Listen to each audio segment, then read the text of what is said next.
Sukacita keluarga, sukacita gereja, salam sukacita kasih. Halo keluarga-keluarga yang berbahagia, pada tahun ini Paus Fransiskus mengajak kita untuk merayakan Hari Kakek Nenek dan Lansia Sedunia di tahun 2022 dengan tema pada masa tua pun mereka masih berbuah. Untuk itu saya Florentina Hastiawati dari Komisi Keluarga Kevikepan Semarang mengundang Pak Sutri, Bapak Leo dan Ibu Emi dari komunitas Marriage Encounter dan akan berbincang serta mendalami seruan Paus tentang Hari Lansia Sedunia ini.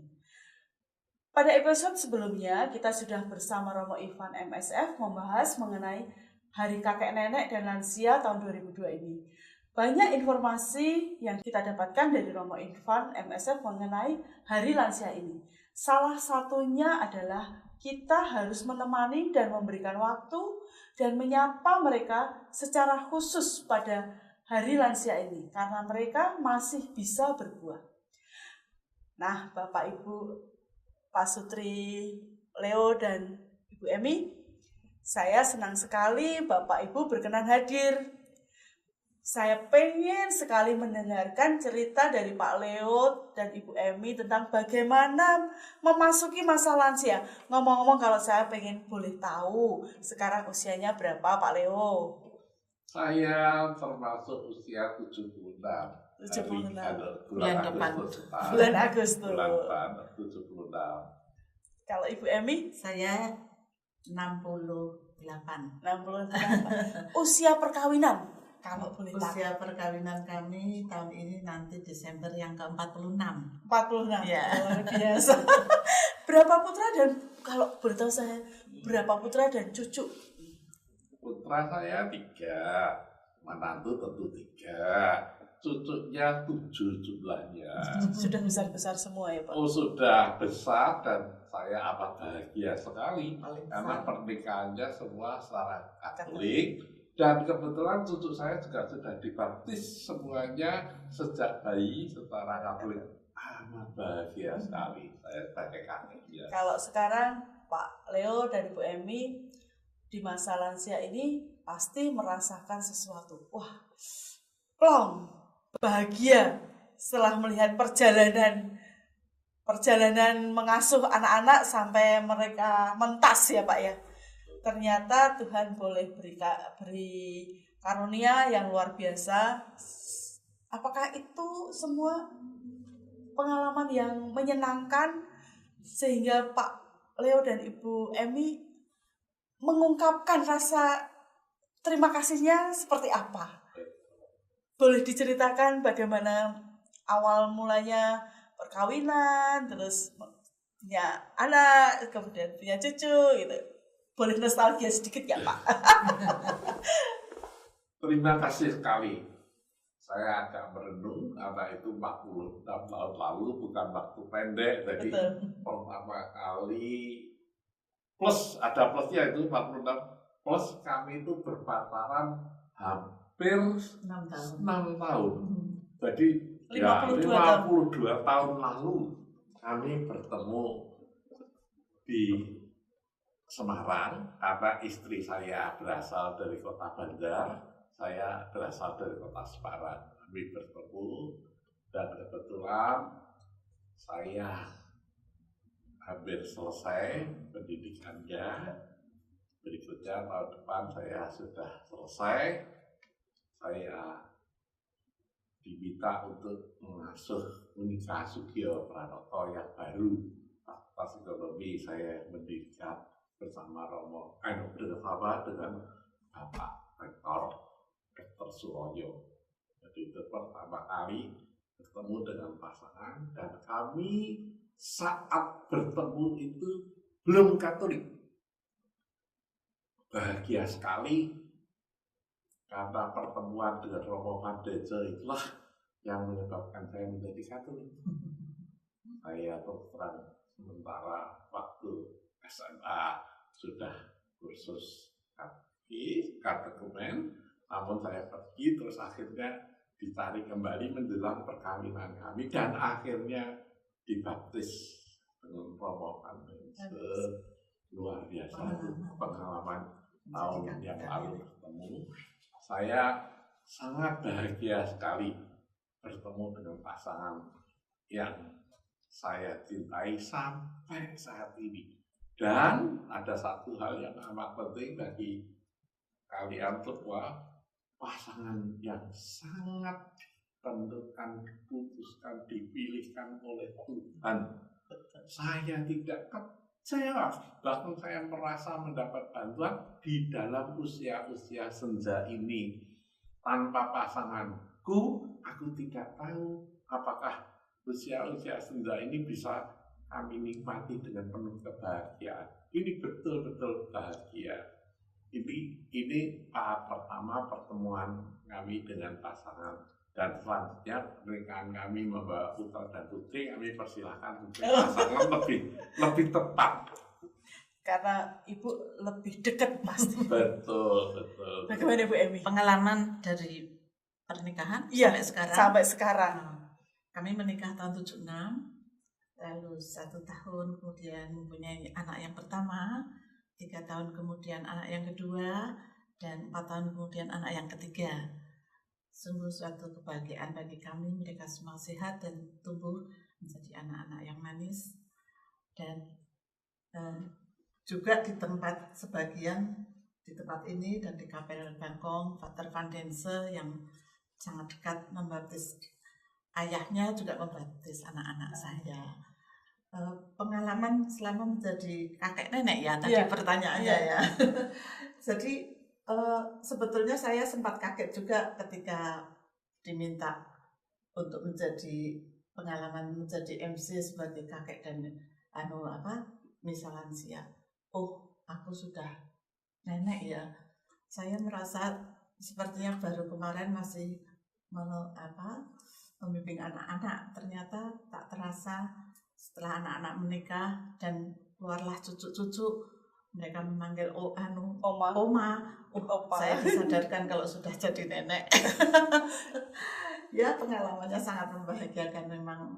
Sekalipun menjadi nenek itu berarti tua ya, menjadi tua, tetapi banyak teman-teman waktu itu saya masih bekerja di kantor sebagai PNS, teman-teman malah memanggil saya Nelly. Saya ya boleh dibilang di usia 50 sudah mempunyai cucu yang pertama. Sangat membahagiakan ya Bu. Pengalaman yang luar biasa. Ya, demikian pengalaman saya, Mbak Asta. Ya, Bu Emi sampai sekarang masih cantik. Tidak kelihatan nenek.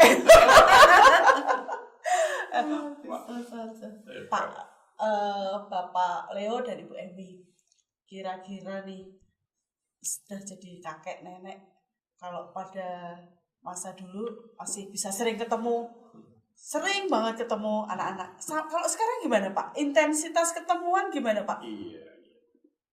Terima kasih sekali. Kebetulan atau anugerah 3 anak kami itu tidak di kota Semarang. Mereka memang katakanlah sawah ladangnya di kota Jakarta. Bahkan yang terakhir itu sudah pulang dari Jepang juga di Jakarta, kerja di sana. Suaminya itu sering ditugaskan ke luar negeri. Jadi kami wirawiri kami yang datang ke sana. Jadi nenek kakek panggilan. Kakek panggilan istilahnya menjaga cucu-cucu kami. Bergantian. Iya betul. Usia kami 76 tahun sekarang.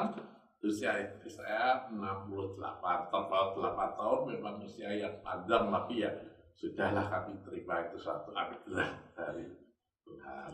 Dan yang amat membahagiakan saya, kebetulan anak-anak kami sejak bayi dibaptis secara Katolik. Jadi tidak ada pilihan, memang itu baptisnya Katolik. Dan cucunya itu bisa semuanya juga dibaptis secara Katolik. Jadi keluarga besar kami itu keluarga Katolik yang amat kita rukun, ragam, guyup, itu betul-betul luar biasa. Anugerah Tuhan, puji Tuhan, betul-betul. Menantu juga, meskipun yang menantu ada yang beragama Kristen, tapi akhirnya menjadi Katolik. Jadi waktu pernikahan jadi itu luar biasa sekali. Terima kasih. Kalau Bu Emi gimana Bu? kalau nggak ketemu cucu, Pak Leo tadi bilang aku yang ke Jakarta. Sekarang kan Nggak sabar. Sekarang kan zaman ini sudah Tahu ya. kemajuan teknologi ya, Ya, jadi bisa lewat telepon, lewat gadget. Ya. Tapi memang ada satu cucu saya yang sangat dekat dengan saya.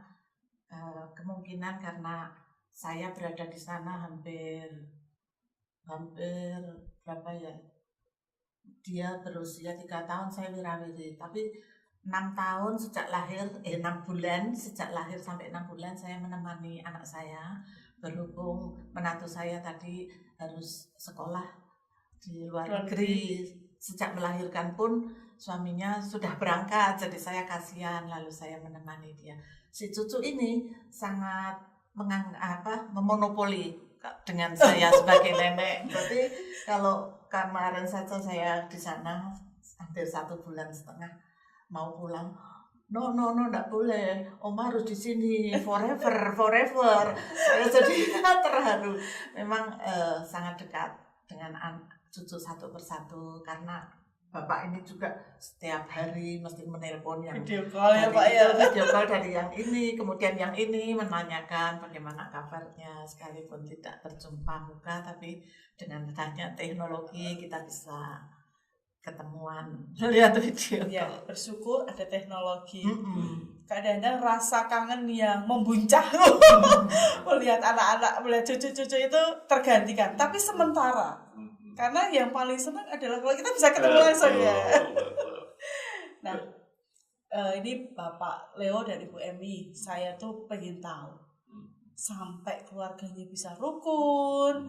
Pak Leo juga merasa sangat-sangat bersyukur karena diberi anugerah yang sekarang Bapak Leo dan Ibu Emi rasakan. Pernah, saya pengen tahu nilai-nilai apa sih yang bisa ditanamkan, yang pernah ditanamkan pada anak-anak sehingga anak-anak itu begitu taat. Kan kalau kalau mereka tidak mau taat kan mungkin nggak sampai terjadi seperti ini. Karena ketaatan mereka, anak-anak itu menjadi anugerah sehingga terjadi sebuah kerukunan, sebuah keguyuban di keluarga. Nilai-nilai apa sih Pak, rahasianya apa nih yang bisa dibagikan? Ya, Bu Emi dulu mungkin ya. Sejak anak-anak kecil memang kami membiasakan mereka untuk hidup sederhana ya. Sekalipun papa itu punya mobil, tapi ketika tidak ada supir, kamu harus bisa melaksanakan tugas sekolahmu tanpa driver yang ada di rumah. Pernah anak saya itu, anak saya, "Ma, gimana enggak ada supir, saya enggak bisa ekskul." Kalau temanmu bisa, kamu juga harus bisa. Naik angkot pun kamu bisa menuju ke sekolahan. Saya mengatakan begitu. Itu terus diingat sama anak saya sampai sekarang. Wah Mama, saya tetap ingat kalau orang lain bisa, saya harus bisa. Itu yang tidak pernah hilang dari ingatan saya. Ya, positif ya, jadi tertanam dari kecil. Mungkin bapak itu lebih protektif sama anak. Jadi karena latar belakangnya saya tahu, sehingga dia juga begitu dengan anaknya ya. Semua diladeni, semua diantar, jadi manja lah istilahnya. Sedang kami dari orang tua yang disiplin, ayah saya juga pendidikan Belanda, ibu saya sangat disiplin, dalam makan, tidur, bangun, mandi, semua ada aturannya. Ada waktunya. Sehingga saya dengan anak-anak juga menanamkan kedisiplinan. Jadi itu kesederhanaan, kedisiplinan yang kami tanamkan, dan tetap kamu harus hidup rukun satu dengan lain, itu kebahagiaan orang tua bagi kami sampai sekarang ya Pak ya. Saya menanamkan itu sejak kecil, anak-anak supaya satu sama lain dengan saudara itu rukun, tolong menolong, membantu, betul, saling sayang menyayangi. Dalam keadaan suka itu sudah biasa, tapi di dalam keadaan duka pun betul, bisa saling sayang menyayangi, saling menguatkan. Ya. Dan terus dengan beranjaknya usia, saya juga menanamkan satu misi bahwa kalian besok kalau cari pasangan, carilah yang seiman. Bukan yang lain iman itu jelek, tidak, Tetapi di dalam nanti perjalanan hidup kami berdua yang sudah mengalami, itu seakan-akan dilancarkan semuanya dengan adanya satu iman. Karena bisa, semuanya bisa. Bilalah puji Tuhan, syukur kepada Allah ketika mendapatkan iman. Jodoh yang seiman. Dan sekaligus juga saya ingatkan seperti kalian juga dibaptis waktu bayi, walaupun kami mohon supaya dalam cucu-cucu bayi juga itu pesan-pesan moral yang saya sampaikan kepada anak-anak untuk cucu-cucu kami. Nah, Pak Leo dan Bu Emi, kan dari mengasuh anak-anak itu, Pak Leo dan Bu Emi akan merasakan nih, ada anak yang bandel kah, anak yang rajin belajar. Jadi bagaimana kesan terhadap anak satu-satu, anak 3 ini pasti punya karakter yang berbeda-beda. Nah, bagaimana kesannya ketika mengasuh? Apakah kesulitannya di mana sih Pak? Gitu loh. Ya. Bu Emi mungkin ya. Karena mungkin Ibu lebih sering dengan anak-anak ya. Suatu ketika anak saya yang laki-laki itu melihat ayahnya yang bekerja, dia kalau bekerja memang nggak ingat waktu begitu ya. Jadi sampai malam, sampai pagi, sering pergi keluar kota, terus bertanya, "Papa kok pergi terus?" Kemudian papanya menjawab, "Aku kan cari uang untuk kalian, untuk anak-anak, untuk keperluan semuanya." Kemudian si anak menjawab, anak saya yang nomor 2 nih, "Pak, katanya Yesus itu sayangnya sama orang miskin, nggak usah cari uang banyak-banyak sampai malam sampai pagi." Oh, saya tuh seperti ditampar ya sama anak saya sendiri, diingatkan. Ya, dia tuh saya sering merasakan memang anak-anak itu kadang-kadang seperti malaikat ya, ketika pernah bersitegang dengan ayahnya, dia tetap prinsip tidak bersalah, kemudian sampai mengatakan, "Apa orang tua itu malaikat ya? Tidak bisa bersalah." Oh iya ya, ternyata itu kita bisa menyadari bahwa anak-anak itu memang karunia Tuhan yang diberikan untuk menyempurnakan hidup kita sebagai orang tua. Yaitu pengalaman saya dalam mengasuh anak seringkali sangat terkesan karena malah kita harus belajar dari sikap mereka terhadap kita. Sekarang baru dirasakan ya Bu ya. Lucu juga ya waktu itu. Memang saya merasa bahwa anak-anak yang kami miliki itu bukan milik kami berdua, itu hanya titipan dari Tuhan. Sehingga kami menyadari kadang-kadang kata-kata yang keluar itu, ini mungkin Tuhan sendiri ngomong melalui anak saya. Jadi kata-kata malaikat itu, kata-katanya kadang-kadang menampar, menyadari saya dan sebagainya. Kadang kita nggak pernah kepikiran ya Pak ya. Kepikiran, betul. Tiba-tiba celotehannya itu. Saya tuh pernah jadi berbohong, tapi akhirnya saya malu sekali. Waktu daftar sekolah. Gimana Pak? Gimana ceritanya? Nah, itu ceritanya ini, monggo. Waktu itu anak saya mau daftar sekolah TK. Biasanya kan itu diwawancara untuk sumbangan, lalu supaya nyumbangnya nggak banyak. Kamu kalau ditanya sama Bu Guru, bilang ya mobilnya 1 ya. Padahal waktu itu kami punya lebih dari 1. Ya itu jawabannya begitu. Kalau berbohong, dosanya dibayar sama mobil yang 1, bisa nggak Pak? Iya begitu ya. Jadi koreksi untuk kita. Luar biasa. Luar biasa. Saya menyadari betul. Iya. Jadi akhirnya nggak jadi bohong. Sumbangannya tetap. Sudah dari rumah saya sudah katakan, ya kalau bisa jangan supaya nanti tujuannya sumbangannya tidak besar, tapi malah disentil dengan begitu. Apakah berbohong itu bisa berbahaya? Iya. Akhirnya ikhlas untuk membayar sumbangan. Iya. Tapi kan hasilnya Bapak dapat pendidikan yang bagus. Luar biasa. Ada timbal baliknya ya. Berkah, jadi berkah gitu ya Pak ya. Sampai sekarang anak-anak kami, menantu kami, cucu kami sekali belajar dari kami berdua.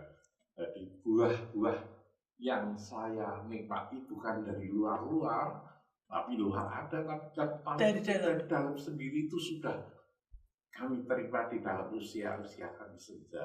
Dari luar juga kami menerima banyak sekali berkat anugerah. Sejak tadi kami ceritakan dari awal bahwa kami ditarik oleh Pak Dr. Suroyo untuk menjadi pimpinan Fakultas Ekonomi. Itu juga tanpa bisa menolak, saya konsultasi dengan Romo Vandense, karena Romo Vandense adalah pembimbing rohani ya? Pembimbing rohani saya, dan juga rektor sebelum Unika ini kan rektornya ITK itu. Oh ITK ya, awal mulanya. Romo, bagaimana kok saya diminta untuk memimpin Fakultas Ekonomi, belum berdiri, jadi mau mendirikan bagaimana? Terima saja. Kamu jangan mempunyai pikiran yang ada, mengembangkan untuk generasi yang akan datang, itu buah-buahnya nanti akan diterima dengan baik sekali. Dan pesan itu saya tangkap dengan benar-benar, makanya saya bisa meneruskan, dan juga hasilnya luar biasa. Sekarang tanpa terasa, sudah hampir 40 tahunan saya di sana, ketemu loh di jalan, makan bersama, Pak Theo gitu, siapa yuk? Saya muridnya, saya anunya. Kalau dia sudah selesai, oh ya sampai ketemu ya. Pak, jangan dibayar, itu sudah dibayar. Itu bukan sekali, 2 kali, sering kali terjadi. Kalau ketemu mesti makan bersama, mesti ada yang membayarin. Itu ya tidak seberapa, tapi betul, perhatiannya. Itu saya terharu tuh, kamu tuh cinta sekali. Betul. Dan perhatiannya ya Pak. Betul. Itu satu hal yang amat sangat saya syukuri gitu loh, itu buah-buahnya. Pak Leo sama Bu Emi, saya tuh memang melihat aura terpancar senyumnya Bu Emi, Pak Leo yang selalu murah senyum gitu ya. Saya melihat ada aura syukur, aura bahagia yang terpancar dari, maksud saya sampai usia lansia 76 dan 68. Bapak Ibu masih, mohon maaf, masih terlihat cerah, masih terlihat, Ibu Emi masih terlihat cantik. Nah, boleh dong bagi resep untuk kami yang masih muda-muda ini, gimana rasanya mensyukuri, gimana rasanya, apa ya Pak, saya lihat tuh Bapak suka senyum-senyum dan Ibu juga senyumnya manis gitu. Berarti kan, apa ya, Bapak sama Ibu memancarkan aura kebahagiaan untuk kami nih yang saya baru berbincang ini aja saya sudah terkesan. Gimana Pak Leo bisa membagikan bagaimana resepnya? Pujiannya, terima kasih, betul-betul terima kasih atas pujiannya. Mudah-mudahan itu benar-benar bisa tertularkan kepada siapa saja. Terus terang tip yang saya dapat berikan itu berdasarkan pengalaman kami berdua. Jadi di mana ada kasih, di situ ada kebahagiaan. Di sanalah Tuhan benar-benar hadir. Bukan omong kosong, tapi betul-betul Tuhan hadir di sana karena Tuhan berkasih. Itu di dalam sekolah ya, saya katakan sekolah, bukan saya promosi, maaf, sekolah Merit Encounter, saya mendapat banyak tip-tip untuk itu. Antara lain tip yang sederhana, kita bersuami istri kadang-kadang saking lamane, saking kulinone, nganggep istri pasangan itu ya seperti itu, satu sama lain kurang menghargai. Maka diajari di sana antara lain, kalau ada apa-apa, mbok ya minta tolong. Pertama minta tolong, jadi jangan istri nyuruh kokot tidak tolong itu aku mbok diminta ambilkin minum, tolong. Kata tolong aja itu tuh hanya satu, tapi itu betul-betul menyentuh hati pasangan sehingga kami auranya bisa bahagia. Dan habis diberikan, kita hanya tetap berkata Terima kasih.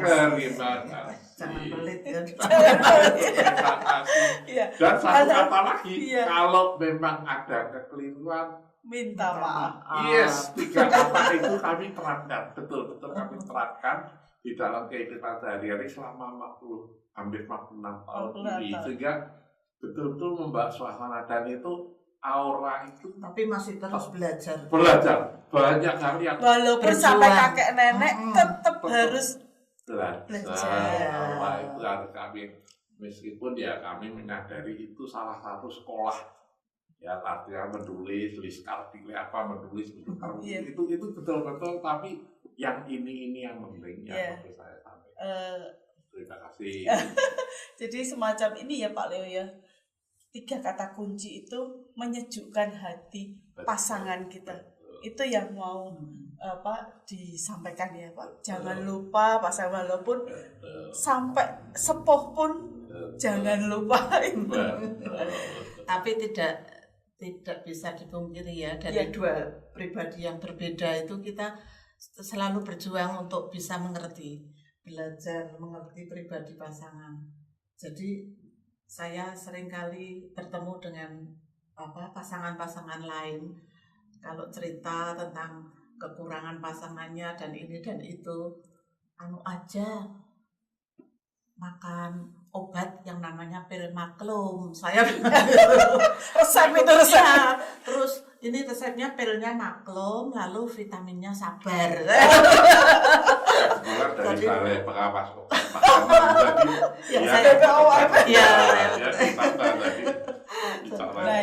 berarti dan ini meminimalkan standar kebahagiaan. Nah, jangan aku nek wis duwe iki, nek wis ngene aku akan bahagia tuh enggak. Jadi saya ya diminimalkanlah standar kebahagiaan dari segala sesuatu yang sekecil apapun. Kalau kita bisa bersyukur tuh kita bahagia kok. Supaya ini ya tidak kecewa. Ya, ini suami saya sehat sampai usia sekian, bisa setir sendiri, ke dokter sendiri, ambil obat sendiri, dan aktivitas sendiri. Saya sungguh bersyukur. Iya. Dan yang paling utama kenapa dia bisa sehat, dia selalu makan sayur sehari 3 kali, tidak pernah makan nasi. Sayur dan buah. Jadi dia selalu ini dengan teman-teman. Makan sabu-sabu kalau mau sehat. Kalau balik itu terus terang istri saya, pasangan saya mendukung. Tanpa itu ya mungkin saya sudah tidak bisa berjumpa dengan Anda, karena saya itu sudah gudang penyakit ini Bapak. Sejak 40 tahun saya diabetes, tapi terus dijaga oleh pasangan sampai sekarang. Dari makanan punya pengaruh banyak untuk akibatnya diabetes itu saya sudah operasi jantung, saya sudah operasi pankreas. Jadi kalau mau dilihat tubuh saya itu sebetulnya ya sudah tidak sempurna, tapi disempurnakan oleh makanan, asupan makanan yang tadi diutarakan, sabu-sabu, sayur dan buah yang betul-betul berguna. Yang upaya menjadi sehat itu juga membahagiakan ya. Dan ternyata tes dari laboratorium amat bagus sekali. Bahkan dokter kata, Pak Leo, jangan terlalu seperti minimalnya orang-orang yang muda, ditambah sedikit lebih baik, tidak apa-apa. Jadi artinya saya punya standar pemeriksaan darah rutin tiap bulan itu, termasuk selama dengan itu berkat tidak lain dari pasangan saya. Jadi, menjaga pola makan. Betul-betul pasangan itu amat dihargai, jangan disia-siakan, mumpung masih bisa bersama. Nanti kalau tidak gelok. Kok dulu kok aku orang ini. Nah, kalau sudah menyampaikan sesuatu yang benar-benar berbahagia, membahagiakan satu sama lain, ya sudah. Kalau Tuhan menghendaki kita dipanggil, kita berbuat yang terbaik semasa masih bisa. Itu tadi harapan Bapak Ibu Leo dan Bapak Leo dan Ibu Emi. Harapan sebagai kakek nenek yang disampaikan untuk kaum muda Jadi saya garis bawahi kesehatan nomor 1. Nomor 1. Komunikasi nomor 1, Nomor nomor 1,5. satu. Harus Iya. karena itu menjaga kerukunan ya Pak Leo. Betul, Nah, betul. demikian dari Pak Leo dan Bu Emi, Iya. luar biasa sekali. Iya. Benar-benar statement dari Pak Leo dan Bu Emi ini adalah cocok di tahun keluarga ini. Iya. Semakin tua semakin berbuah. Iya. Keluarga-keluarga yang terkasih, kakek nenek dan lansia yang harus kita temani, memberikan waktu dan menyapa secara khusus karena mereka masih bisa berbuah. Contohnya adalah Pak Leo dan Ibu Emi. Terus berbuah di masa lansia. Saya tambahkan sedikit. Boleh Pak Leo. Kebetulan sekarang ini kok masih diminta jadi ketua lingkungan Ibu Emi. Karena masih berbuah itu Pak. Iya. Dan kemarin barusan suatu kebahagiaan yang besar, katekis Sebagai katekis dapat kan nomor orang tua. tes 2 orang, yang satu Muslim, yang satu Kristen. Jadi begitu besar kebahagiaan. Aduh, ini kok Tuhan Masih memakai. masih memakai itu diriku. Dan saya pribadi kok yo isih tinggu sudah pensiun dosen, kok yo isih tinggu sebagai koordinator ME untuk Kesui. Ini besok ada ulang tahun perkawinan, kita disuruh minta ngesui dari seluruh Atmotirono. Luar biasa.